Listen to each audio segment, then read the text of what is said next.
First, andun, pumasok na yung anak ko sa loob. Papababain muna yung mga kapatid ko. Papababain.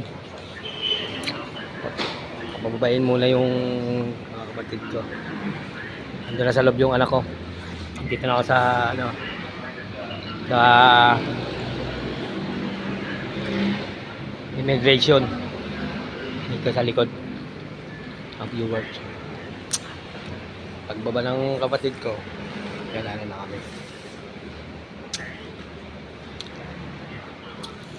Ito, hubad muna ako ng kapote. Mga viewers, palike and share lang po sa YouTube channel ko.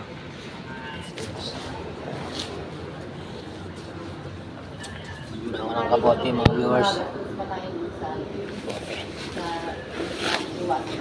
Hintayin ko pa yung kapatid ko.